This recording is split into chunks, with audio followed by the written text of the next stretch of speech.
Dr. Sengupta, how are you? I'm very good, sir. How are you? I'm fine. I'm fine. Okay. Okay. After a long time. Okay. Absolutely. Okay. Okay. Let people join. Pleasure to be here, sir.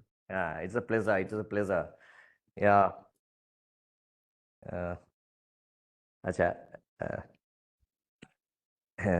So- Actually the previous session just got over. And this session is starting. So I believe participants are all now will be joining through this new link. Yeah. How is winter there?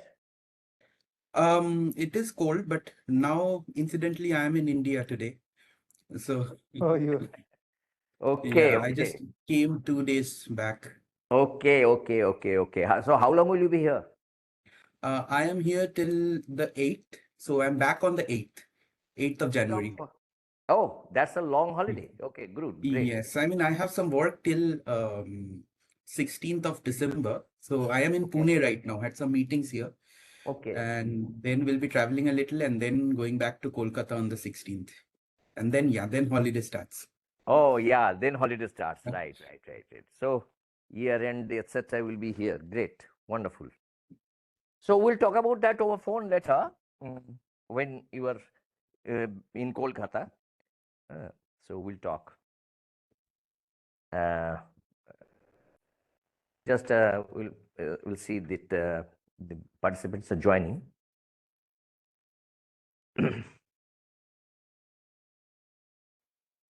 So you are still in the university, or you are back something?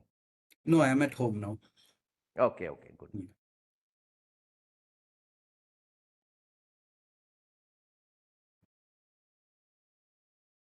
But which is colder, this Ireland or UK, where you were earlier? I think London in UK would be little less cold than Ireland. Ireland can go little more colder, and I think it's more windy and rainy always. So that is the difference. But So it's- London is raining. Yes, but Ireland is even more. So it almost never stops raining. Oh my God. Yeah, Okay. it's a peculiar weather there.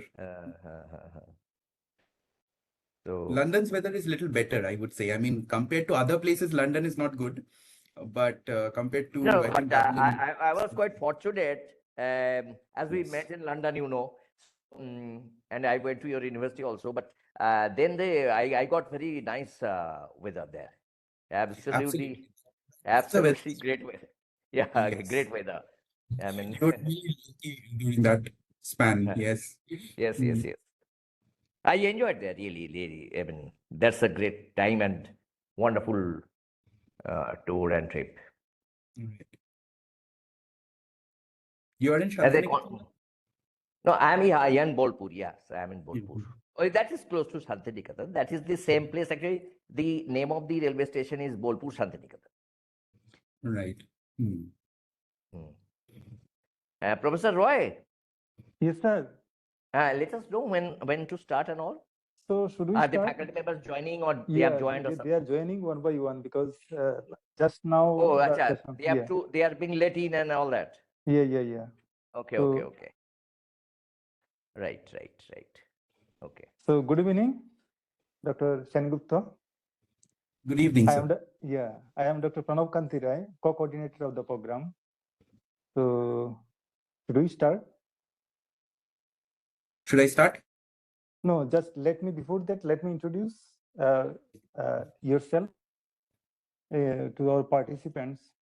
So today's topic is digital twins and edge computing. So, name of the expert is Dr. Saurabh Sengupta. He is assistant professor in operation and sustainable system in Tritini Business School. So, he has obtained his PhD in operation management via joint program between Indian Institute of Technology, Bombay, and Manas University, Australia. Before that, he has completed BTech in Information Technology and MTech in Industrial Engineering and Management.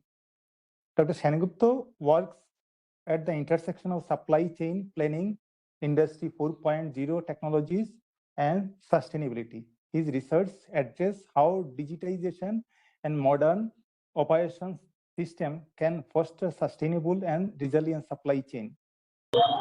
So before joining Tritini Business School, Dr. Sengupta was the assistant professor at Queen Mary University of London. So he has a large number of publications in his academic journey. Now the session is yours. Dr. Sengupta, you can start. Yeah, good evening, everybody, and it's an absolute pleasure to be here. And I think I am taking this kind of format lecture for the first time. So if you have any troubles hearing or there are some technology glitches, just let me know, and I'll try and correct it from my end. Yes, So is there a chat facility over here where I can ask questions? Yeah. Chat facility is there. This Professor Kundu is there. Yes, Kundu? sir. I'm here. Yeah. So Dr. Sengupta is asking about the chat facility, whether it is available. Yes, sir. In the top right corner, are you on the PC, right, sir? Yes. Yes, sir. So this is in the bottom right corner. Bottom right. Yeah. Found it. Let me see it. Yes, got it. Lovely. So I'll share my presentation and then let's see how it goes.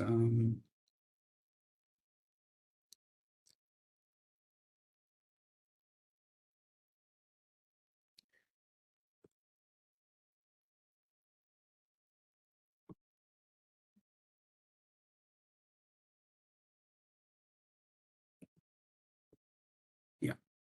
So is my presentation visible to all? Yes, sir. It is visible. Great. So yes, so thank you for the introduction. As you mentioned already, my name is Dr. Saurabh Sengupta, and I am currently an assistant professor of operations and sustainable systems. And I'm also the director of the MSc program in operations and supply chain management at Trinity Business School, Trinity College, Dublin, Ireland. So it's a pretty old university. Some of you might have heard its name. The university actually is kind of an ancient university. It started in 1592. The business school itself is about 100 years old. So this year itself, we are completing 100 years of existence in this business field. So it's a big year for us. Congratulations. Congratulations. Thank you, sir. Yeah. So today in the talk, I will talk a little bit about digital twins, but in particular, given my background in supply chain management operations, so I'll be talking more about digital twins from the supply chain lens, like what it means for supply chain decisions, operations decisions, how it really helps, what it can do for you, and how is it different from the digital twins that other fields use, whether it is different or is it the same, and so on. So we'll try and explore some of those basic questions. And then if time permits, I can run you through a layout of a supply chain model using a software called AnyLogistics. So let's see how it goes, and I can take questions and I can fast forward if needed. We'll see how that works out. So that's about the introduction. So sorry. So coming back to the main question about this session, which is on digital twin. What is a digital twin, right? That's the primary question that we all want to know and understand. And again, I must tell you that this is something that no one is really clear about. I have spoken to the users of digital twins. I have spoken to the vendors who are creating digital twins, and no one is really clear about what it actually means and how to differentiate between the various kinds. But we'll try and get some idea of it in the best way possible. So what is a twin? So in a very classical way, a bookish definition is a digital representation of a physical system, as you can see in the red highlighted segment. Let's see, get a pen. Yeah. So just read the red bit first. We'll go to the second half of the definition in the next slide. So it's a digital representation of a physical system. Now I have put in three different kinds of three questions over here. You can see A, B, and C, three options. Which one would you think is a digital twin, represents a real digital twin? Anyone? You can just speak out. You can maybe unmute your mic and tell me.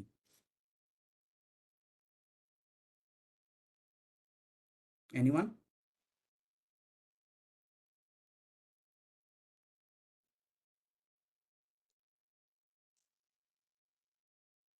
Or if you want to write it in the chat, type in A, B, or C. Is it C, sir? C, okay. Anyone else? You can type in, yes. So it is C, I think. Mm-hmm. What makes you feel it is C? Because Anyone? the data Yeah. flow is bidirectional, first of all. The physical object and the digital object, the data flow is a bidirectional, and it is also automatic, not manual. So our concept, according to CPS, so automated computer application system, so we can use in this digital twin. So we do not need to do any manual things. So that's why I guess that is will be C answer. Great. To be frank, I mean, if you see in the literature, I mean, if you see the different usages, you will actually see all of these three types being called as digital twins. But as you rightly say, C is digital twin in a true sense. But in the industries, when they speak about digital twins, it is not necessarily C, even though they might or might not understand that it is not a true digital twin, but maybe for practicality reasons, and we'll see in supply chain scenario as well, that not always the bidirectional, that automatic data flow the other way around from the digital to physical, and that intervention that actually defines a digital twin, you know, in true sense, may not really work as an option. So, but in classical definition, certainly if you see, let me try and do this. 1 second.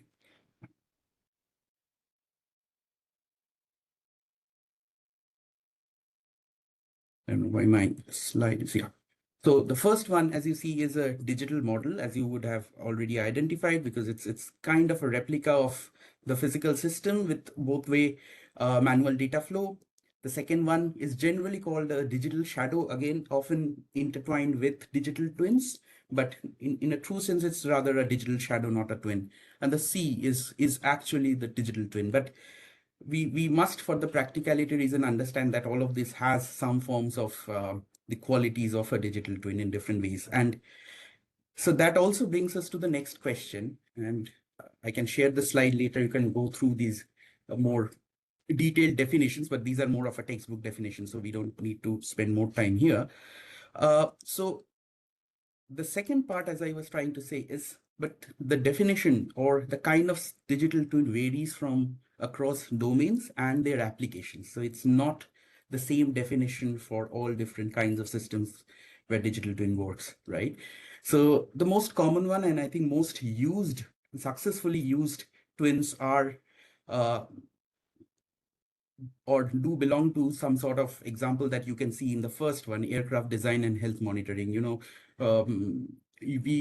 many of you must have heard about predictive maintenance. And for example, if you have to schedule your maintenance, often you do it on a regular basis, on a periodic basis. But today, you can actually predict when particularly, let's say, a ball bearing in a very complex machine might wear out, right? And you don't have to do regular checks, but when something goes wrong or when it is predicted to go wrong, you actually initiate your maintenance. And that is particularly based on the science behind wearing out.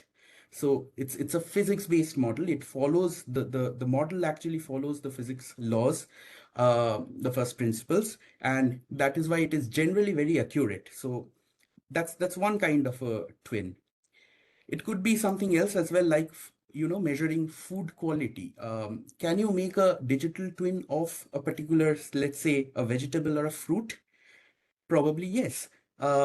Which seems quite interesting and exciting. And I would just show a video of it, where I think TCS Research has developed something they call as food twin, where they have developed digital twins of a food which they could track across the supply chain. And they are trying to track the food quality over the supply chain, so they know exactly when it could get wasted and rotten, and it needs to be utilized before you reach that state. Or how do you really handle it to ensure that it is actually fresh when it reaches the customers? So I'll quickly show this video, and just let me know if you don't hear, in case you don't hear the sound. We've all had some food in our kitchen go bad at some point. This problem is faced on a large scale at food source, transit, storage, and retail stores. The reason? Food has physical and chemical properties which are sensitive to the environment. Add a complex supply chain and you can see why so much food gets wasted. This is a major global concern. One solution to this is to monitor and predict food quality in real time. By observing physical and chemical degradation patterns unique to a food item, we can tell whether it's good and for how long it'll keep. But it's not practical to have humans do this all the time. So here's where some of the work being done by scientists at TCS Research comes in. They use digital twin technology to replicate these degradation patterns, which then acts as a soft sensor to virtually assess the quality of real food. Our research involves synchronized monitoring of time series sensory data, variation in chemical composition and images, and these quantitative variations in food over time are recorded, and AI/ML as well as physics-based models are trained on these data to predict quality, and therefore allowing us judicious use of food and therefore limiting wastage. Also, based on our experience in developing digital twins of fruits and vegetables, we are now working on a generic meta model that can actually apply to a variety of foods based on their similarity of degradation pattern. And eventually, we will cover a variety of foods like cereals, dairy, fish, and meat. This emerging technology has the potential for solutions across the supply chain. For example, by predicting the shelf life of.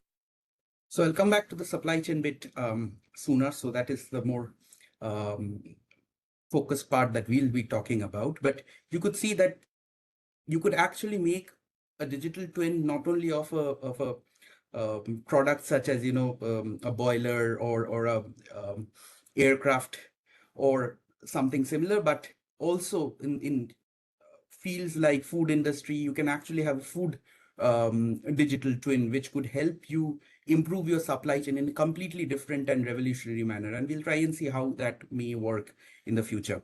But also, I must tell you that all of these are in the beta stages, so it's not really being always implemented in the field at the moment. But again, I think there is a very bright future in this area. So moving forward.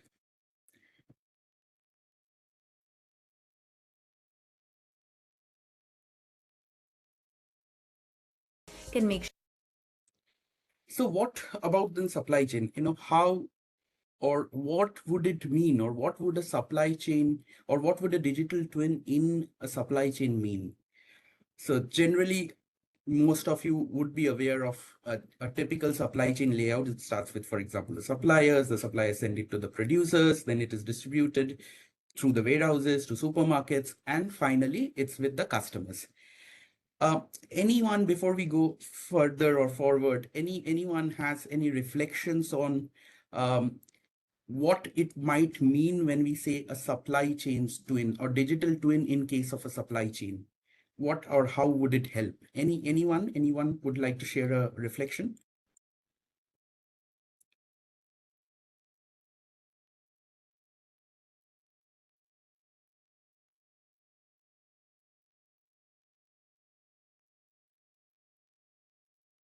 You can write something in the chat box as well.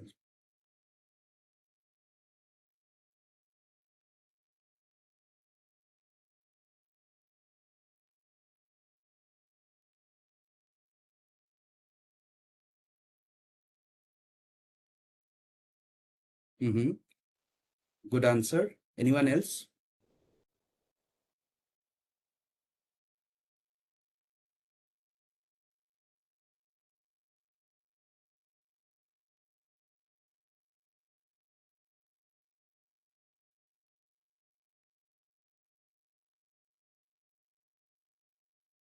Okay, so I'll build on that response perhaps. It is, of course, but then there are some intricacies to it, right? Why you really need it. So what is a digital supply chain twin, firstly? Now, digital twins, again, in a supply chain, there could be different kinds of uses, as I said. So the food twin, of course, fits into that supply chain problem and solves a lot of supply chain issues. But here we are not talking of the product twin. Here we are talking about a supply chain twin, like as you said, a simulation model perhaps of a supply chain or a supply network, entire supply network. Now, there is, of course, differences between a simulation and a supply chain twin, and that also we will try and cover. But to start with, it's basically, as you say, as you would define even a simulation model, it's a computerized model that represents the network state for any given moment in times. And that's what is the difference between a typical static simulation model versus a computerized, a digital twin version of a supply chain. That is, it gets updates at regular intervals. Now, again, in a product twin, generally the updates are coming instantaneously every time, every seconds, every milliseconds perhaps.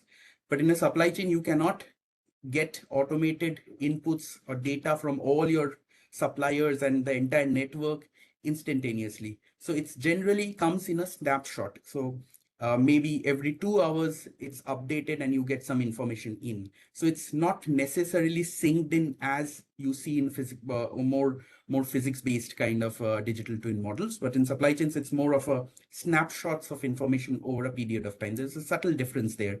But of course, this information that comes in and what you do with it is what makes it different from a typical simulation kind of model.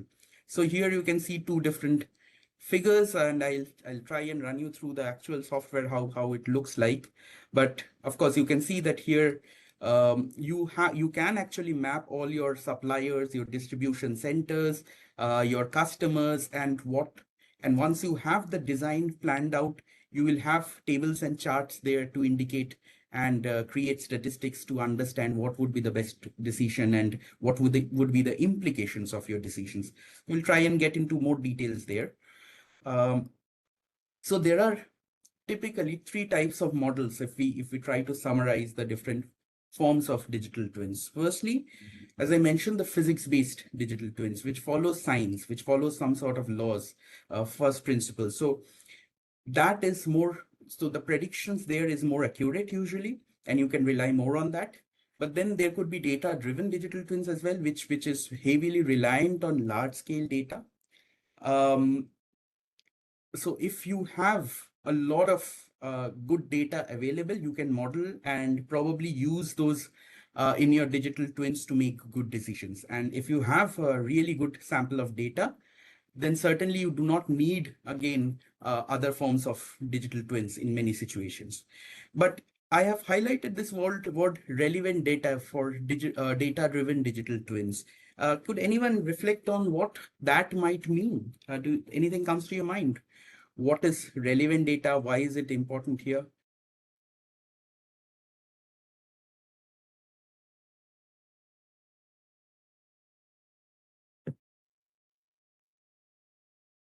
In the chat, or you can just unmute and say something.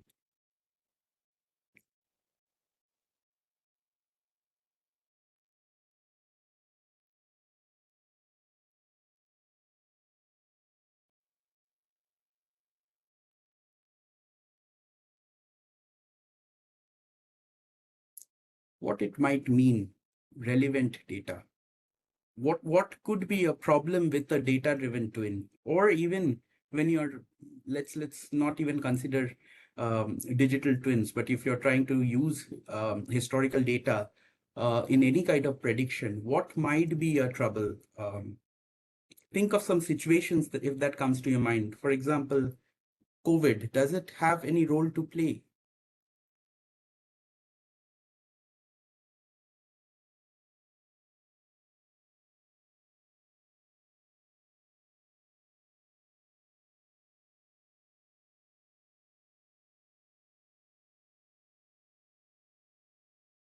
Okay, that's a good answer. Could you elaborate that a little, if in the way you understand it.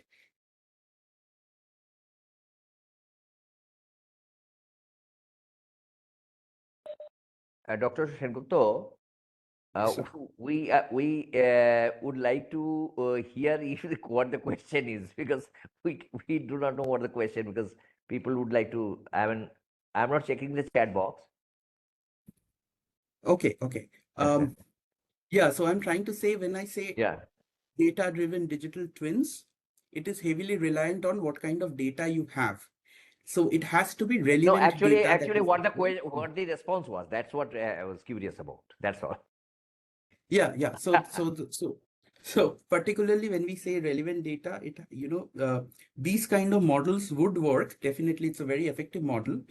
But imagine a situation like COVID, right? When your working style perhaps changed, given that kind of a disruption. For example, many people started working from home, and that actually affected the way you purchase things, you use your products. Like there was a toilet paper issue, if you're aware of.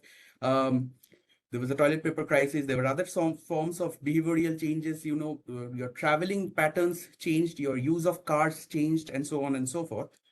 Now imagine, now if I have 30 years of data from past many years till 2020, and if I use that huge amount of data and believe that, okay, I have so many years of data and I will build a very interesting digital twin that will help me predict the future in a very accurate manner, that will not really work well, because that is not relevant data, because the incident that had happened, the disruption that had happened, like for example COVID, has made this data not really relevant anymore, because your patterns of behavior have changed.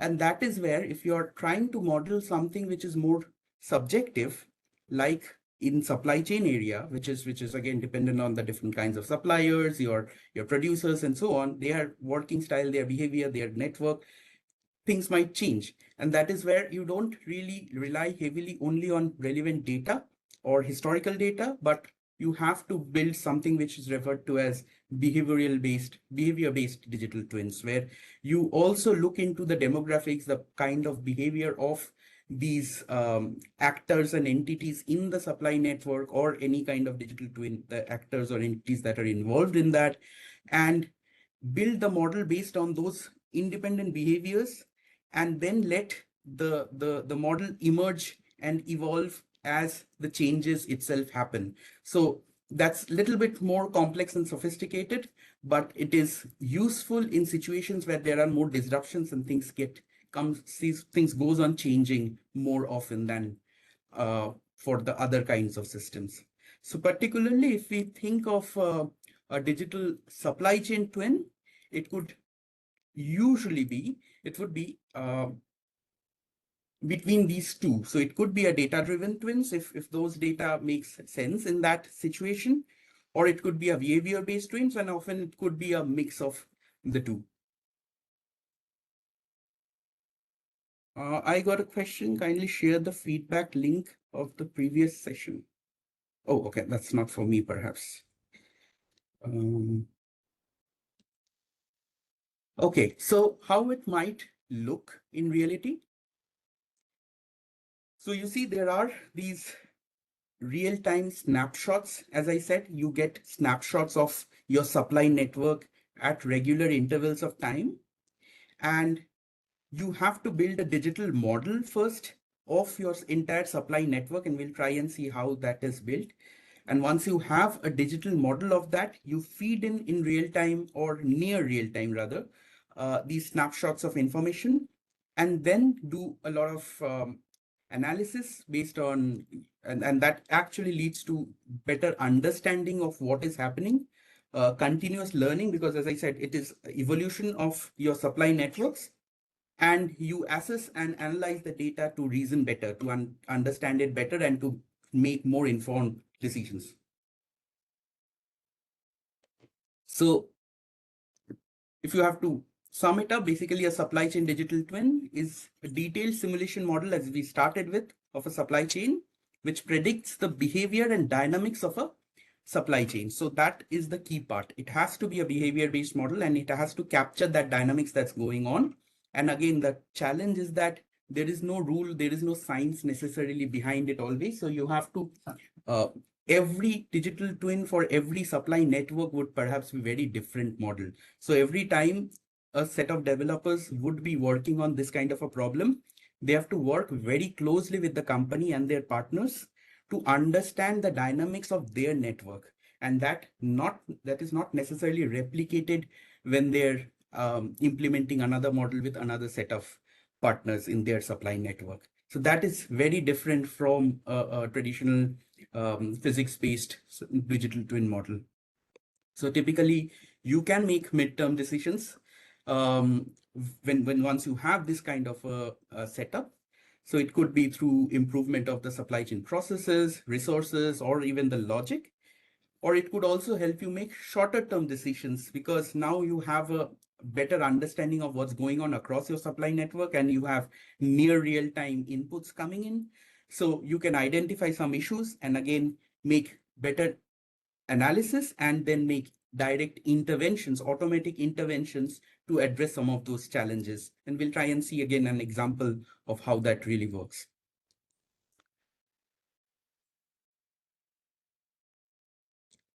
So why really, or how really a supply chain digital twin helps, right? So one of the most important part is that it unlocks or helps in understanding the interdependencies or interconnections between the various goals and objectives that you have. So typically when we think of goals, we have, let's say, a big goal, and then we will try and develop some measures, KPIs, which we need to observe and analyze, and that would lead to achieving that goal. And we will have some levers which we could tweak and explore and change, and that will have an effect on our measures, and that will at the end lead us to achieving our goals. So that's the basic or simple decision making structure. But in reality, as you do understand, it is much more complex. You have multiple goals. Each goal is interconnected. When you work on those goals, so if you are working on one goal, it might have effect on another goal at a different level, perhaps. If you work on certain measures, that will have different kinds of effect on other goals or even other measures, as well as when you have your levers that would help in achieving your measures, that will have consequences on other measures as well as goals and so on. So all of this makes it really difficult to think about at one go and make all your challenging decisions in sync for a global supply chain optimization compared to reaching local optimas. So most of the OR models that we use will target certain problems at one segment in production, transportation, and so on. But what we need to also look at is the bigger picture, how it is going to have consequences on your larger goal of the entire supply network optimization. So, how you can improve your decisions given all these interdependencies of your choices and so on. So that is where a digital twin model helps you, because it gives you a much bigger and much more detailed overview and understanding of the parameters and factors. So as I said, there are so many different objectives and goals. For example, in terms of processes and costs, it could be increased inventory turnover. You must improve your capacity utilization. You must have decrease your distribution cost, procurement cost, improve vehicle utilization. What kind of mode of transport would be best for you? What is the transport policy if you want to go for a full truckload, less than full truckload? Which policy would be best?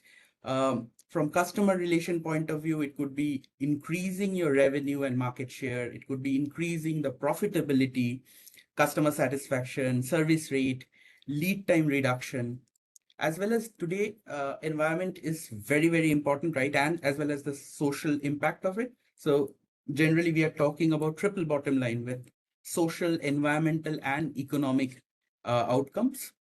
So you also need to understand these at par with the other process and operations related problems that you have. So you have multiple different objectives. You have to reduce CO2 emissions, decrease waste, whereas be more efficient, use improve capacity, have the right amount of inventory. How do you really look into all of this together? So you need some sort of tool. It's very difficult to do it or think about it even in your mind, to come up with something good. So you need a tool to help you. And if the tool is in real time, which is enabling you to make real-time decisions and also test your decisions at the same time and showing you consequences over all of these parameters, that is what a digital twin is supposed to do. So that is the power of it, and and that makes it probably more useful than many of the models that we already have. So I have been talking a lot about it. Let's see two quick videos on this. First one is from Solveo, who talks about what a digital twin is from their implementer's point of view. So it's basic definition, and then we'll see what TCS is doing in terms of digital twins. So they have a new product called TwinX. So we'll see that as well. So let's quickly hear a little bit from Solveo.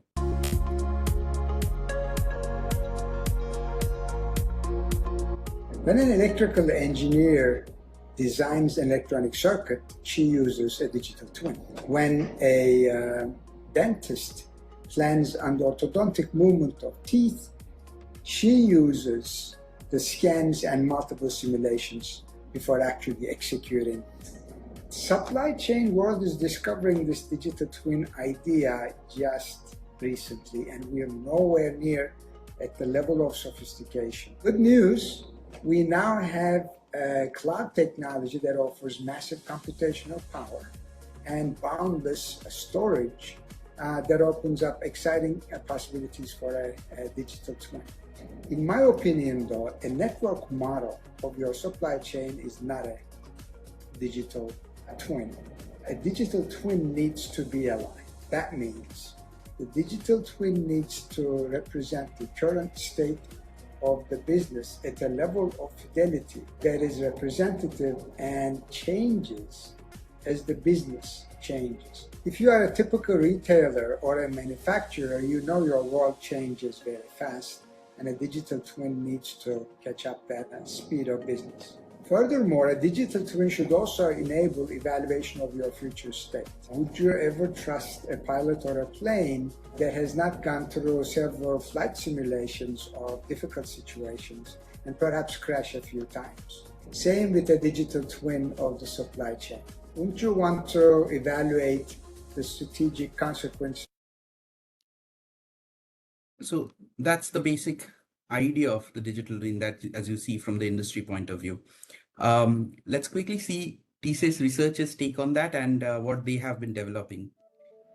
In the world of enterprise decision-making, where macro uncertainty and industry movements go hand in hand, TCS TwinX enables evidence-based decision-making by modelling key organisational entities, customers, products, processes and resources, and their interrelationships in real time using enterprise data streams. TCS TwinX will simulate multiple business outcomes your business achieve its full potential. Imagine 15% of your products have underperformed for the last 3 quarters.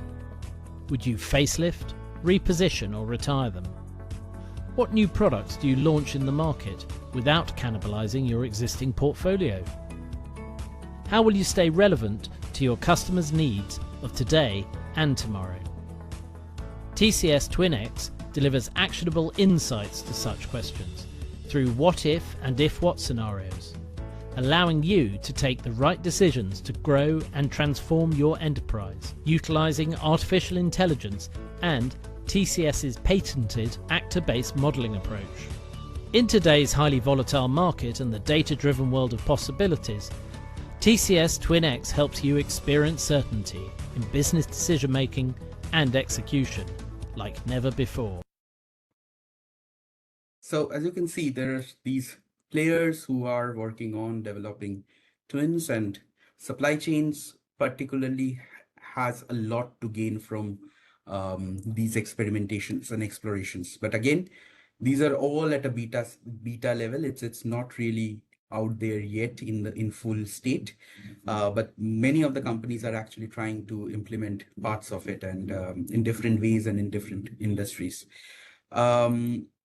So of your decisions before executing. yeah.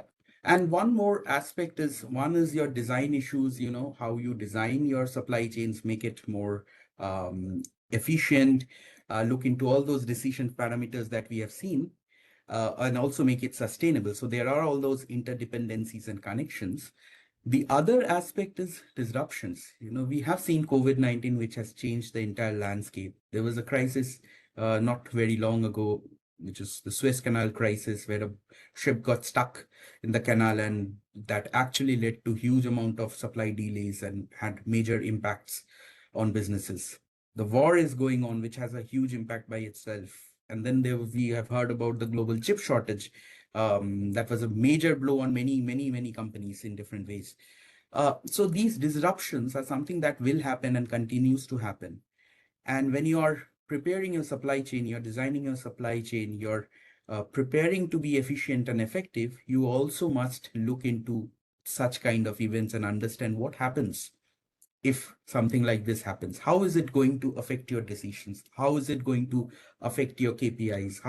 What kind of policies would be more suitable for you to address such kind of an issue, right? And that is where also a twin kind of a setup helps you in different ways. So you'll see, say for example, if there is a disruption in different forms, it could be flood, it could be power outage, fire, strike, financial disaster, storm, and then there are many other forms of such disruptions. A digital twin model will help you take into account all of this, in almost in near real time. So you are aware of what's going on and where it is going on, probably in real time, because you're monitoring continuously in your digital twin. And I'll come to the challenges as well. Or you might have some sort of data if it's a hybrid data-based and behavior-based model. So you will have some large-scale data as well of more, for example, more risk-prone areas. Some places can have more number of earthquakes compared to others. Some are more sensitive zones compared to others. So you have that analysis as well. Also, you might have some indications of something might go wrong. For example, there's a political power shift and there is an indication that some of the policies might change now, and that will have an effect on some other companies and some other nations in their supply chain operations. So you can predict that as well from way ahead of time, and how that will those changes in decisions will affect your supply network is what you can use and assess in your digital twins. So you have all these information in, and then you do some big data analytics and machine learning within the twin system. And then finally, you can have your both optimization models when you have fixed constraints and particular objectives. And you can also run simulations to experiment by changing different kinds of parameters and your decision interventions and see what would happen. And it could also be done in almost near real time to test out the implications of some of your decisions and then make adjustments to it in near real time. So that's how powerful it is. So you can go for a reactive recovery planning, and if you have predictive data, then you can go for proactive resilience supply chain design, where you're actually reconfiguring your supply chains based on what predictions you have given the kind of disruptions that you're seeing might happen in the future. And of course, you have some nice and fancy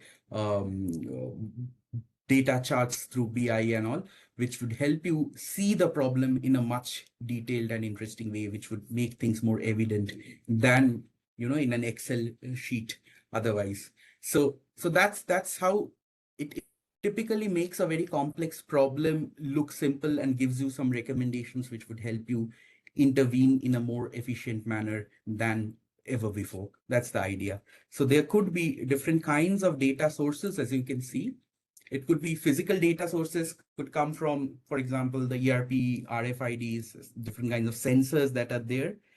cyber data sources utilizing blockchain, supplier collaboration portals are there. Many suppliers have such collaboration portals, which generates a lot of interesting data, which could be very useful for digital twins. There is risk data, that's kind of a historical data.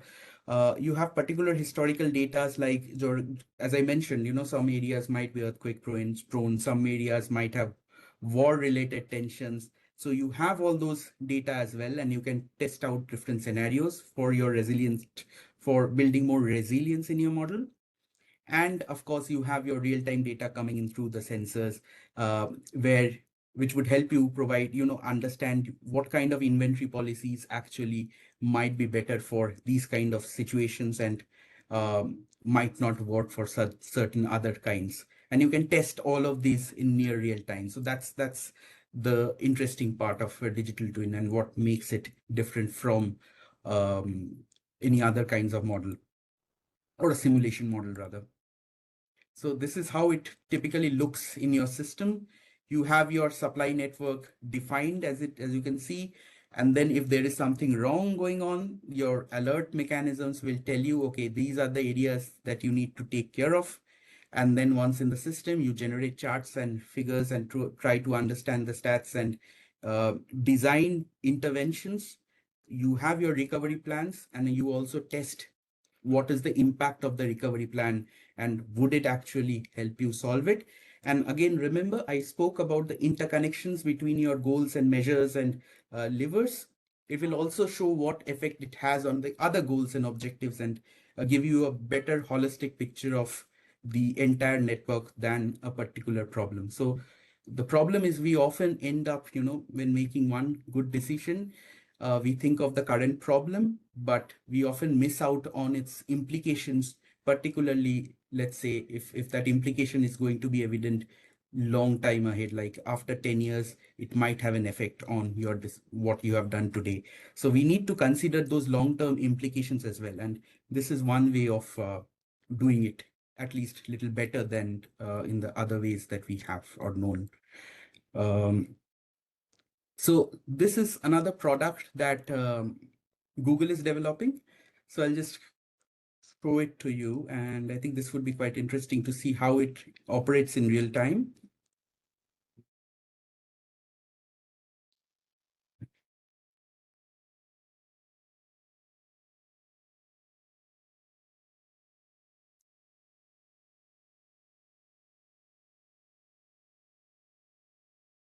This is a product which is their twin, and they will show exactly how it helps in their decision making.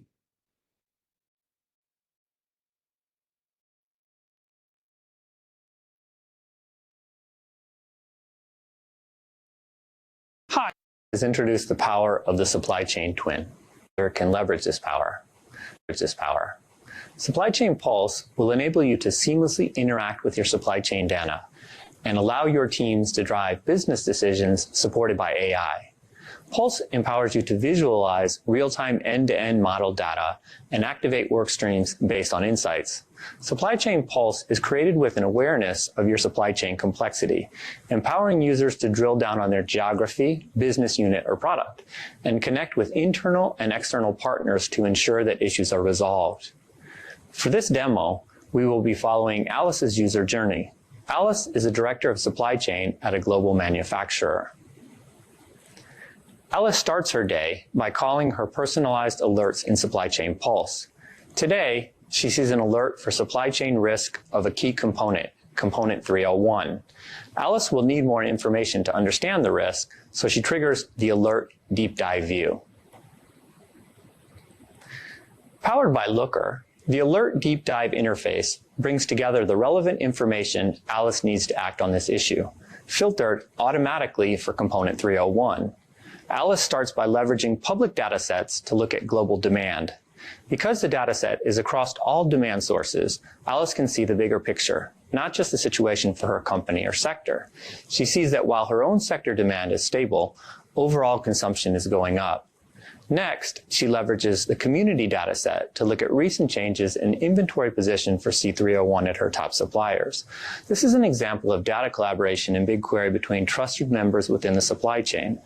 Recent data for her supply chain partners shows that inventory levels are decreasing. Alex then consults the trend for procurement lead time across markets for C301 and sees that they are slowly rising. She also sees that internally, the balance of inventory at the US warehouses has substantial variance, likely because there was no scarcity for that component previously. All signs point to risk for this component, but Alice wants to call on a second opinion for exactly how to react to this situation. Here's where Pulse's capacity to pass a snapshot of the supply chain twin to the optimization AI comes into play. Alice will pass over the relevant data to the inventory positioning solver. The AI engine will recommend the appropriate increase in safety stock, as well as sever inter-warehouse transfers. These results are visualized in Looker so Alice can validate the results along with her team. To shape her solution, Alice has leveraged multiple components of supply chain twin in Pulse. She started with the real-time alert in Pulse, then drilled into her company's internal data, community data from key supply chain partners, and market trends from public data sets to understand the holistic picture for component-level risk. Lastly, she called on the AI solver to optimize her tactical response. In a situation such as this, longer-term solutions may include expanding the supplier base or exploring alternate components, but Alice has a clear view of the situation and a jumpstart on her response. The supply chain twin and Pulse provide the foundation of what you need for end-to-end visibility of your supply chain. One consistent view of data across your organization, your partners in the world, delivering alerts, collaborative event management, and AI-driven optimization. Thank you for your time today. So, end-to-end visibility, you have heard from them. So that's important. And in near real time, that is also critical. So you are actually, as you have seen from this example, they're actually solving the problem in near real time and addressing the issues in completely different ways as you had to many years back. So it's of course very, very powerful tool, right? But there are different kinds of challenges when you're talking about digital twins and yeah, I'll come to that. So it is not really easy to model or build a behavioral model of your entire supply network. Probably infeasible. It's not possible to actually map the entire supply network because you have so many different suppliers. But of course, you do a feasible set of analysis, try to link up with the partners as much as you can, and try to enable the different kinds of data that you can access from them. But then there are different challenges, such as, for example, when you're trying to partner with your suppliers, because you need their data, they are not going to share all the information they have. They have their own reservations because they are also supplying to other customers, and there can be some sort of conflicts. Also, participating in your, for example, if you're the manufacturer and you're trying to build the digital supply network twin, you have direct interest in building that. Whereas the smaller players involved in this activity needs to spend time and energy and resources to be part of your journey, right? And they might not have enough incentives to actually join your goals. It might not completely work out at all. So there are non-homogeneous goals between the supply network actors. How do you bring them all in board? So there is this different set of negotiation activities and game theoretic approaches you need to actually bring everyone on board and see that everyone gains out of these interactions.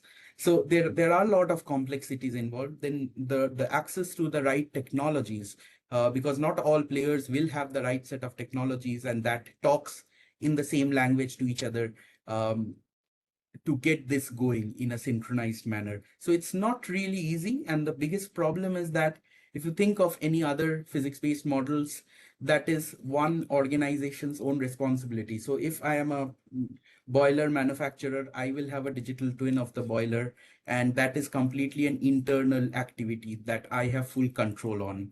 Whereas in case of a supply chain twin, the biggest problem is that it's not my internal activity. I have to rely on my supply network, who are different organizations altogether, who has different growth trajectories, different objectives.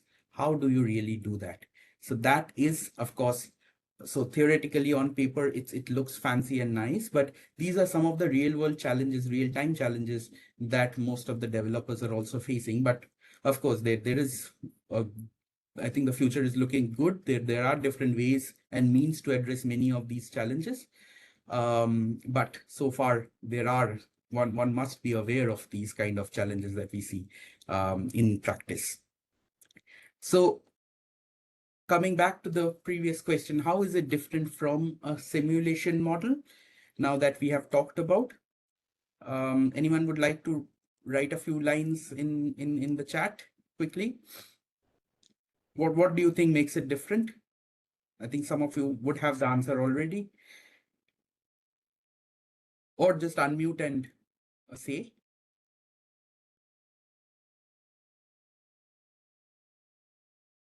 What makes a digital twin or a digital supply chain twin different from a digital model simulation or digital simulation model?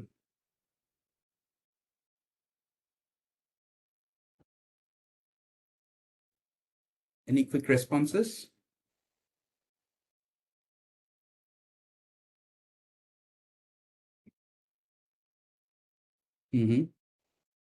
Simulation models are static. Very good. Anything else?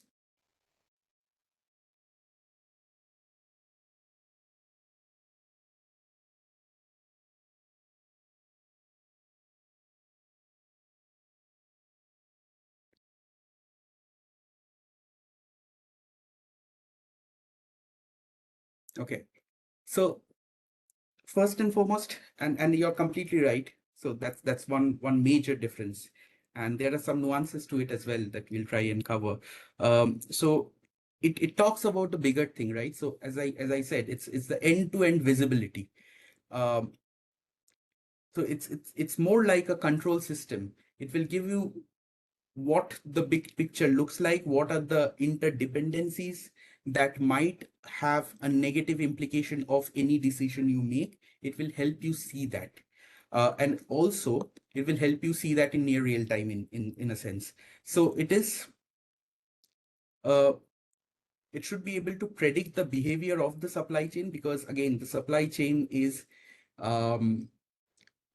it's very dynamic in a sense, and it also does not follow rules and laws. It is behavioral. So you have to have specific behavioral models of every supply network that you're working with. And that once you model that behavior, it will help you predict things better than, if you don't have it. So that is second. You can actually test an action plan in digital twins, because again, as we started, there are two-way interactions in some way. It may not necessarily always be a direct automated intervention, but even if it is not automated and manual kind of intervention, you can still test out in a small amount span of time and see the result of your decisions and make corrective measures immediately, as you have seen in that Google example as well, right? So you can test that and make adjustments there. It gives you the real-time status of what's happening. So that is definitely something different from any kind of digital models or a simulation model, which is same as what you mentioned as a simulation model is a static, whereas this is more dynamic with more information and understanding. It could also give you a lot of notifications, alarms, and alerts of any kind of abnormal situations that one needs to take care of, and also tell you what would be the best way to take care of that issue. And that is what we also refer to as the triggers, right? That is, there could be automatic decisions, there could be recommendations, which ultimately the users will have to select between the recommendations and make a choice and decide what would be the best approach. So it is based on the idea of simulation. It is a simulation model, of course, but it has more to it. It has a different objective. It has more, it is more connected and tries to capture interdependencies in much more detail. It is based on developing models of each of the supply network entities and actors and see how these actors engage and interact with each other. right, in near real time. So all of it makes it this powerful and probably much ahead of a general simulation model. So that's the basic definition. It could have different kinds of consequences and different kinds of applications. So this, I won't get into the details of it. This is one of the papers that we wrote around digital twin driven sales and operations planning in a grocery retail context, where we tried to see or show that a digital twin enabled planning would actually help you achieve zero waste value chains, because you're not only, so in grocery retails, often you're very much concerned about the waste generated in the retail stores. And then there are a lot of actions around that, but you don't really look into the entire value chain and where all you could have dealt with much ahead of time in a better way, so that the waste wouldn't have been generated at the end at all. So we tried to use the first time right idea of lean, and then we tried to model it. But again, this is more of a context specific paper. So if you are interested in this, you can have a look at it. But this had defined how digital twins could be used in effective planning for waste reduction, which was kind of a new approach to this entire problem. So that's pretty much about the theory part of it. I think we have some time to quickly see through how you can really build a supply chain model. Typically it looks, so when we saw the Google example or the other examples, it seems to be quite interesting and exciting, but we all also want to see how to build that, right? And there are easy ways to build that today to actually, that could lead you to even consulting for firms using these kind of tools. So I will show you a bit of any logistics software. This is one way. So this is a simulation software, which helps you design, optimize, and analyze supply chains. So basically, you can build a supply network model in this using this software, and then do all your analysis. It could be converted from a digital model to a digital twin as well. There are features where you can have interfaces with external sensors and RFIDs and so on. So you can have real-time data as inputs to this system. But then that, of course, would require a different professional version of this software that you must purchase. And then there are these features to do that. So it could be, and it is being used in practice as well for actual or inactual digital twins for different systems.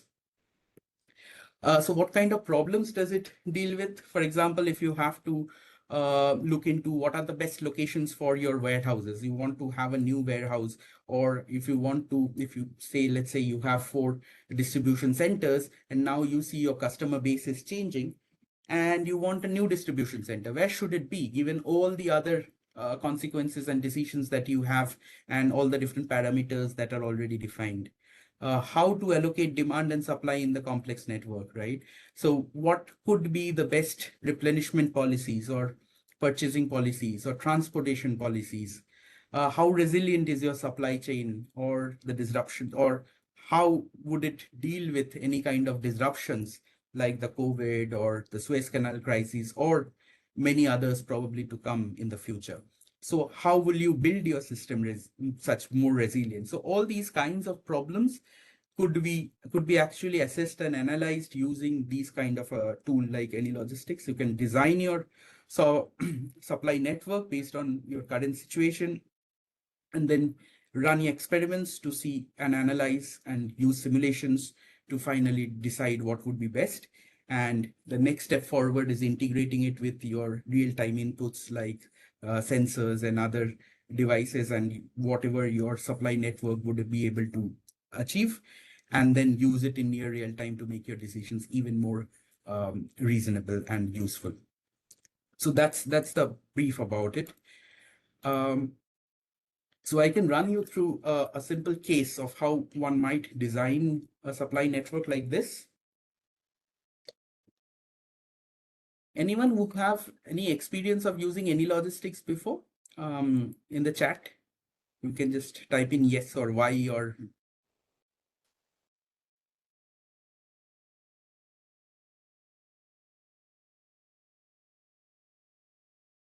no one. All right. So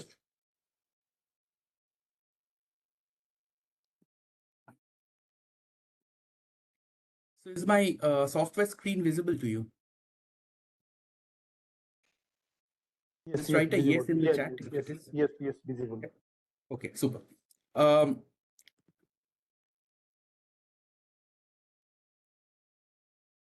so let's just take an example first.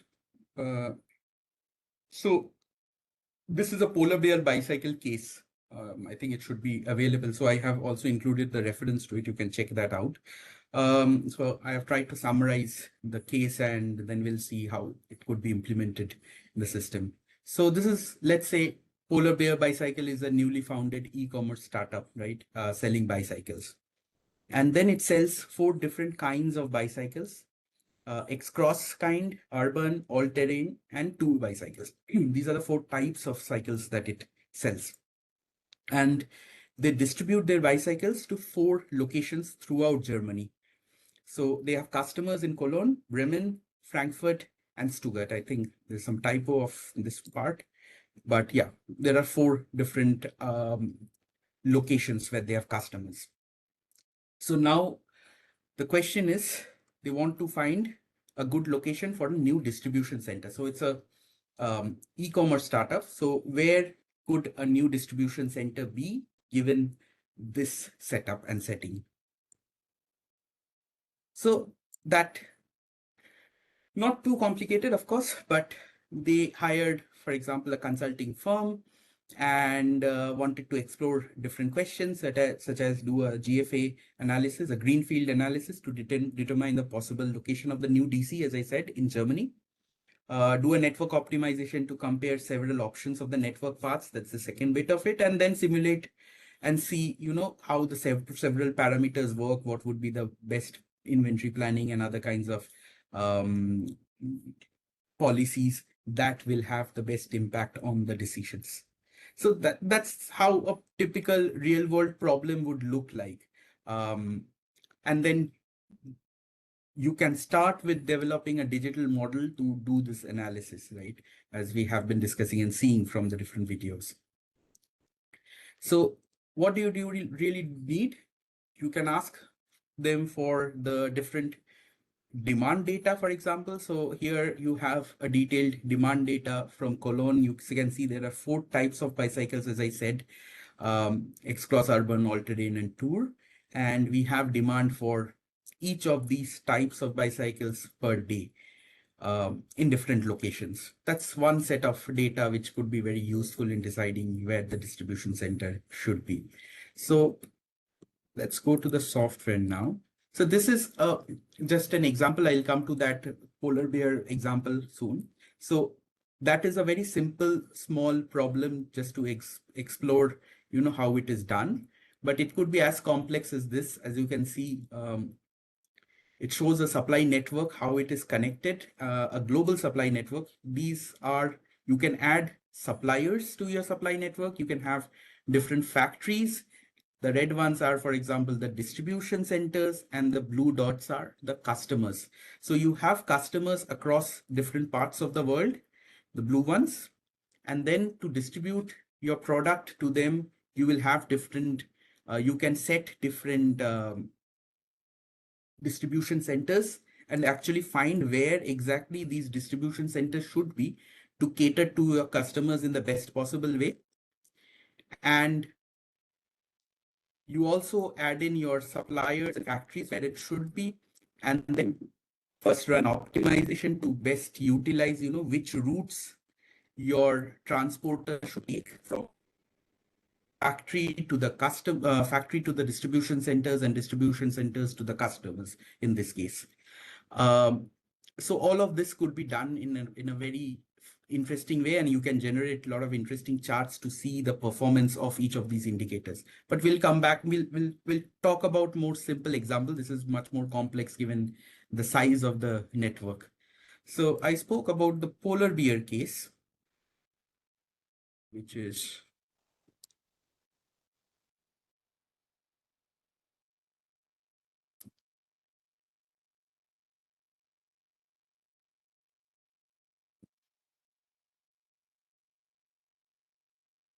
Yeah. So what I did is I imported one Excel sheet where this data is already filled. That is, you have what did the data say? That we have 4 different customers in Cologne, Bremen, Frankfurt, and Stuttgart. And we have 4 different types of bicycles, and we have the demand, right?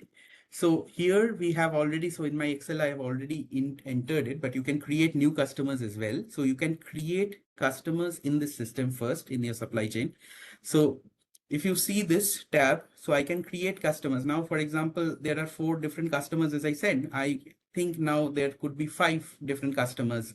Let's say one here in Paris, let's say in a different country.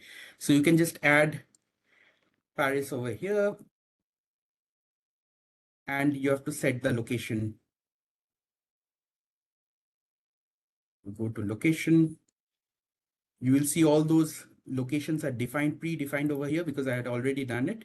So you can just create a new location, that is Paris location, and enter the, okay, Paris location was already here, sorry.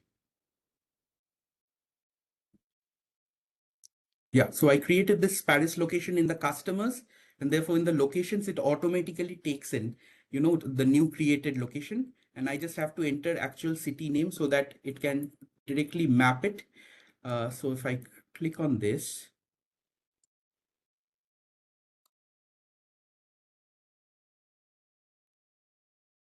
and go here, and what I need, so it needs the latitude and longitude, those coordinates, to actually figure out where it should be. Right now, Paris is dropped here.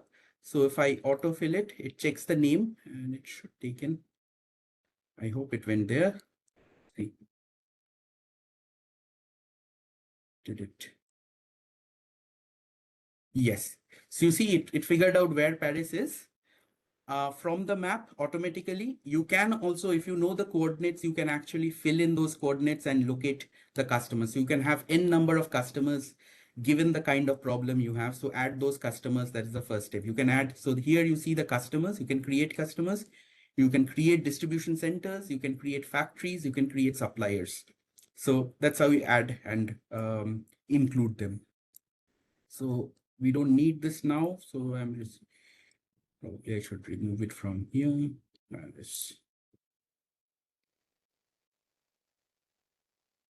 Okay, so so we have the customers. We spoke about demand next, right? So in the PPT, we saw that we have been given different demands per day. So how do I can enter those demands of each of those products? So I first need to add the 4 different products for each of those different customers. So we have 4 different products. So there is a tab I can create on the different kinds of products that is being sold in the supply network. So which starts with, for example, all-terrain, Tour, Urban, and X-Cross. And I have defined the units of each of those products. So generally bicycle, we will count it as pieces. How many bicycles do I have? So depending on the kind of product you're including, you can select which unit would be best fit for you, right? In this case, it is pieces. So once I have done that, I can also go to the demand and see, okay, I have 4 different kinds of bicycles. I know the customers. So let's say the first one says Cologne bicycle type X-Cross, 2 per day is the demand. So Cologne bicycle type X-Cross, right? So I can select now, since I have created my 4 types of bicycles, I can select which one is relevant here. So I am selecting X-Cross, for example. Then I can select what kind of orders I want to enter. So let's say the interval here was per day, if you remember the data.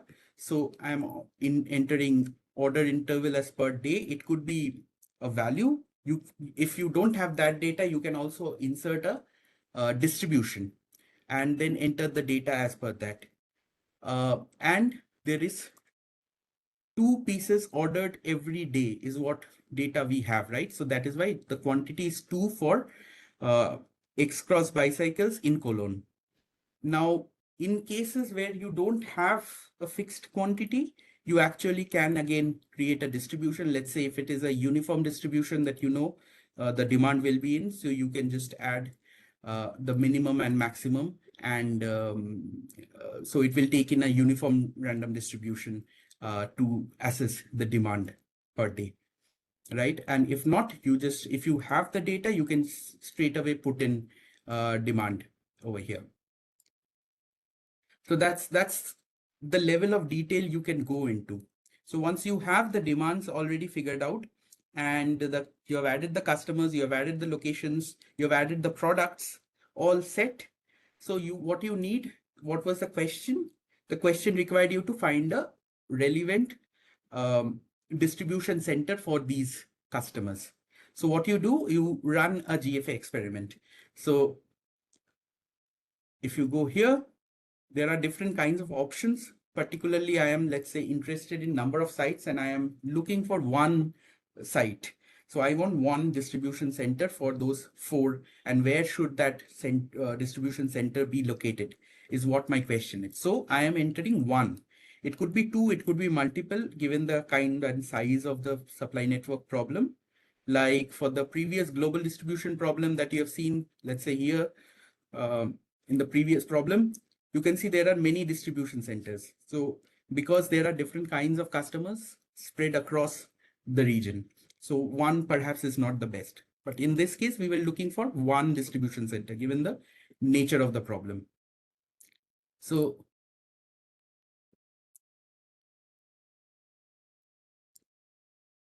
I am selecting number of sites 1.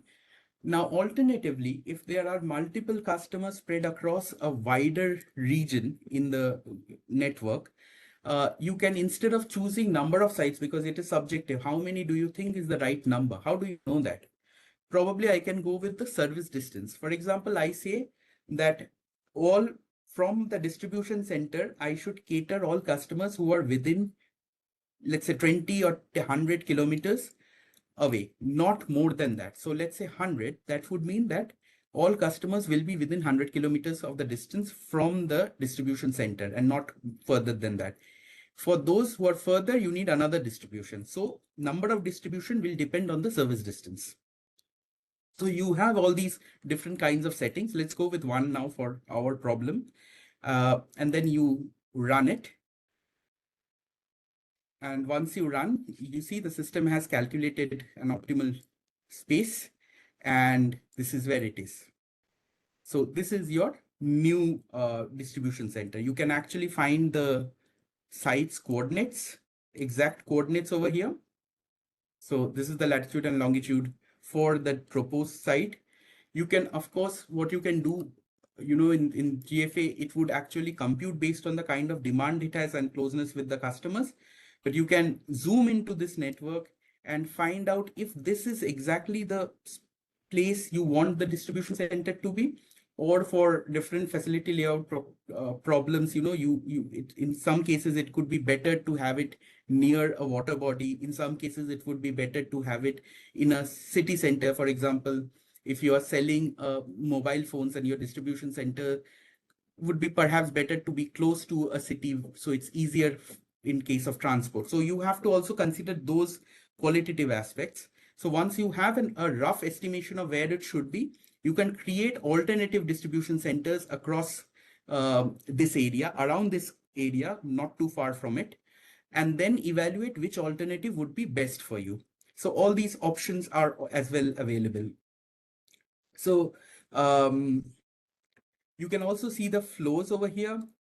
For example, how is it meeting the demand? You had certain demands that were there, and then the flows will show how it is meeting the demand and what would be the flow cost estimation given the flows and the distance covered for each of those types of bicycles to each of those places and customers. So it could be mapped till that detail. So that's the starting point of it, right? So if I could just go back to the presentation.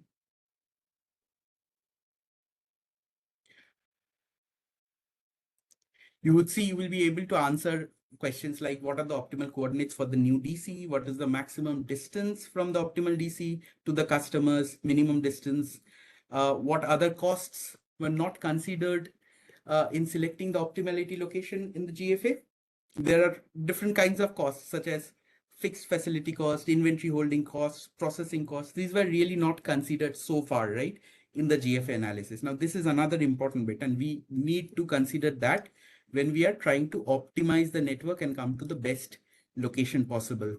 And also considering the other decisions, such as, what is the fixed cost and holding costs and so on and so forth. So that takes us to the network optimization part of it. And probably I'll just show this out and stop here for today because of the time. And yeah, but we can of course take questions later on. If you have any doubts, I can answer them over email. So here the problem was, I'll just introduce you to the problem. That is, after selling the bicycles, they realized, they they also established a new production house. So they have a factory now. Earlier, they were just distributing it through that new distribution center that we proposed. Now they have a new production facility. And then they have received an offer to rent a DC in Czech Republic at a reasonable price. And the same company also wants to offer them a rental of a factory in Warsaw, Poland, right? So now they have more options. Now what to do? So they have, let's say, 4 different options. So a DC in Germany and a factory in Germany, a DC in Germany and a factory in Poland, a DC in Czech and a factory in Poland, and DC in Czech and a factory in Germany. So 4 different combinations. Which one would be the best option for them that would give them the most or the best or the highest revenue? So that's the decision they need to make. And for that, they need, as I said, all those different cost variables. And that also needs to be included in the system and can be included in the system to make to the level of, for example, the capacity of a truck that is carrying the products, the speed of the truck, estimated speed of the truck. So you can actually enter all of these details and then analyze your decisions to get a more optimal decision. I think we won't have time now to get to the further discussions, but certainly once you run this network optimization, you can then run simulations on the optimized network now that you have already designed. Let's see if it runs. Do we have 4 or 5 minutes, right? Yeah.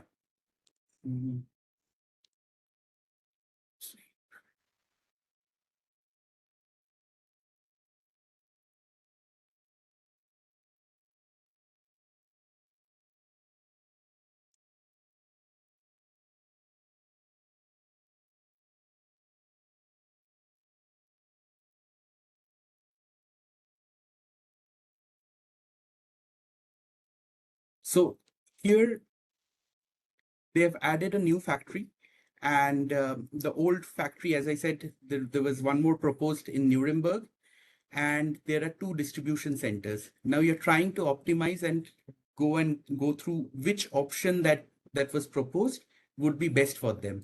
So once you have gone through all those data that I had shown in this slide, if you have inserted all these, you can run the network optimization again, and it would give you a result such as this.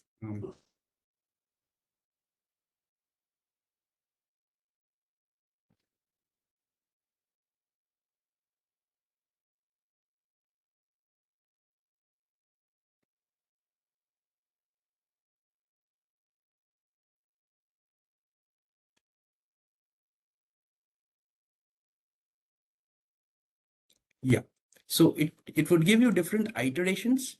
That is, out of all those decisions, which combination would be best for you. And it also evaluates the different profits and total costs for those combinations. Like here you can see their proposal is that you have one factory in Poland and a distribution in Czech. So the previously proposed solution, that is one distribution center in Germany and a factory in Germany, is what is negated in this option, because this is what gives you the highest profit. But there could be other decision variables, so you must also look into the other iterations. For example, iteration 2 has one factory in Poland and one distribution center in Germany. So that's another combination with a little lower profit, but could be suitable because, let's say, they had already one distribution center in Germany. So you have to also weigh in which option works better for you for many other reasons as well. But you can do this level of analysis in such kind of a software. So the twin model could be established, and which is not too difficult as such to build in these kind of tools and softwares, and then experiment and link it with your external supply network data so that you can make it a real digital twin and to see it live how it works. So that's where I just wanted to give you an overview of what's happening around and what kind of solutions exist and what companies are doing around digital twins. Of course, this is just an introduction kind of a lecture, so we couldn't get into much depth, but I hope it had some, you did get some new information. Thank you very much. Thank you, Dr. Sengupta, your wonderful presentation regarding digital twins and supply chain. Now, I have one question regarding you were discussing about this one polar bicycle. So I have curiosity in mind that the logistic or supply chain of polar bicycle in England or Ireland. So whether it will be working or this model is working in India or not, or it will be generalized, or everywhere it will be working or not. Yes, of course, it would work. So the basic model that you're seeing here is being used in different contexts and countries. So these models are being implemented by many consultants using this any logistics software. So it's in practice. So I don't see any reason why in Indian context it won't work. The only thing is the digital model will certainly work when you know the supply network, your customers you have, you know a demand distribution at least, if not the exact demand. And you know, for example, you have to make a decision on where the distribution center should be or what kind of combinations of distribution centers and factories should help you. Till that bit, it's easy to do. It would be doable, and you can implement this. The challenge is if you are actually making a digital twin, like what Google showed. The problem is that then you have to integrate in real terms with your suppliers and all those different actors in the supply network. And that integration requires a lot of work, both in terms of behavioral issues, because it's not easy to convince everyone to be on board. And again, in Indian context, I'm thinking not everyone will be aware of the impact and relevance of such a solution. So it will be very difficult to convince many of them to get on board and put in that effort, energy, and money to make things happen. There would be government regulations issues as well. There could be, like in Norway setting. So I have been studying issues in Norway. And then there are, of course, regulations on how much and what kind of information a supplier can actually share with their retailers. So they cannot share all the kinds of data that you might need in a digital twin, right? So you have to come up with new ways of doing things as well. So in Indian context, the basic model I think would work, but a digital twin to be successfully running, it needs little more work and maturity in some sense. That's what I assume. Does that answer your question? Okay. Thank you. Dr. Sengupta, let me tell you, it has been a very, I would say, not only lucid, but a very detailed application presentation. That how, if one intends to do the digital twin in a supply chain situation, supply chain modeling situation, what the steps would be and how one will have to approach this. This was explained in a wonderful manner. Thank you so much. I mean, I couldn't imagine such a wonderful session and evening. From my side, that's what I wanted to just tell you this. Thank you once again. Thank you so much, sir. Thank you, sir. Much. We enjoyed your sessions throughout. Thank you. Thank you so much. Anyone has any other questions? So probably we'll try that software, and I think on that basis, definitely tomorrow, sir, we'll, if possible, we'll try and let you know, sir, how these things are going. Sure. Absolutely. Yeah. Thank you, sir. Thank you so much. Yeah, so it's all, yeah, I think there is a question by Rohit. Yes, Rohit, you can speak out as well. So, good evening, sir. Actually, I was very fascinated with this concept of digital twins. Am I properly audible? Yes.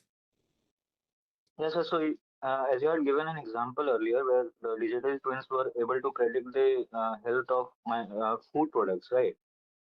So, I would like to know what are the scope of these digital twins in other branches of engineering, particularly particularly in structural health monitoring, where right now we are focusing more on integrating the Internet of Things, right? So, how can digital twins actually enhance this existing IoT-based approach? Also, if it can actually enhance, what might be some of the limitations? So you mean in which industry did you say?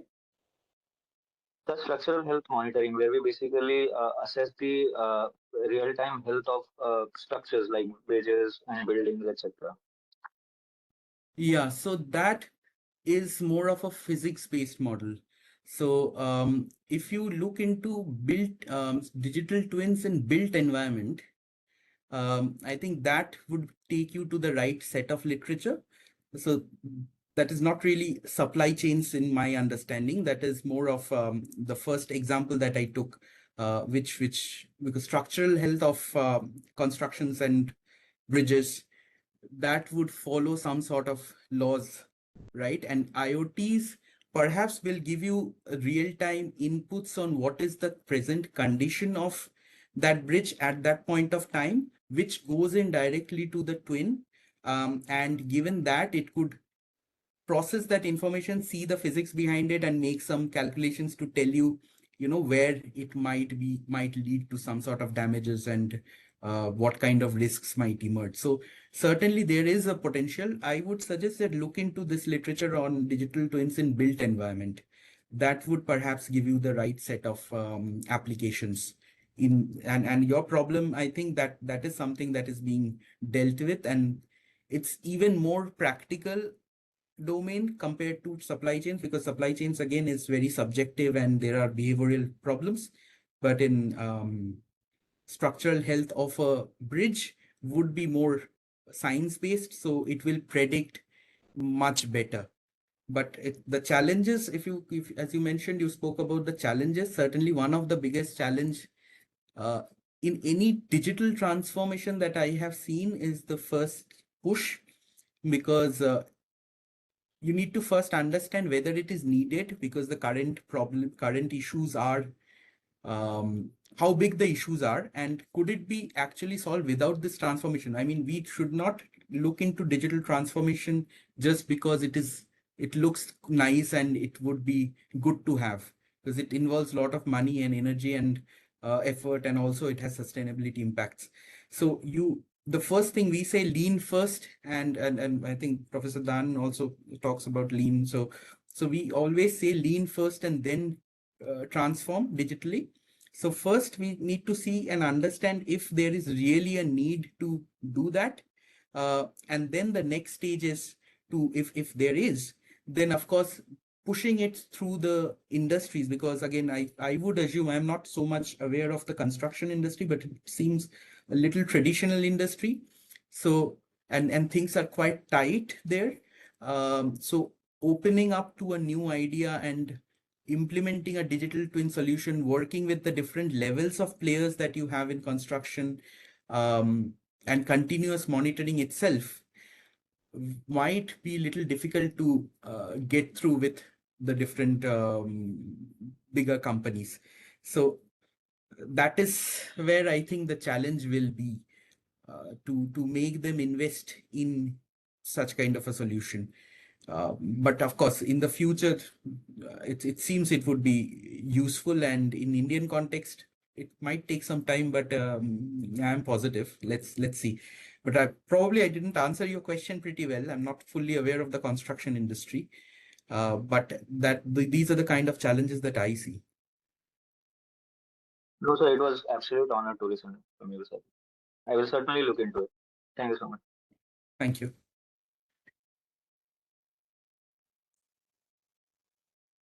All right, I think yeah, the time is also up and we don't have further questions. So Professor, should we end here then? How should we go? So Professor Kundu is there. Can I end the session? Yes, sir. Okay. So thank you again, Dr. Sengupta, for your wonderful session. So this is the end of the session. Okay. Thank you all again. Thank you very much. Thank you so much. Thank you everyone for joining, and please fill up the feedback form that I have given to the chat box. Everyone, please submit the feedback form before leaving.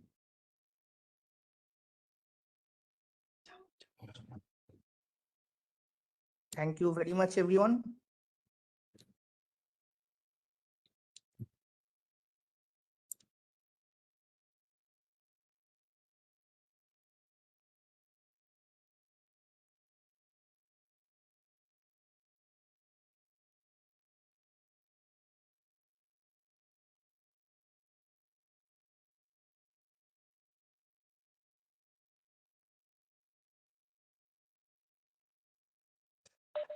If everyone submitted the feedback form, I would close the meeting. Have everyone submitted?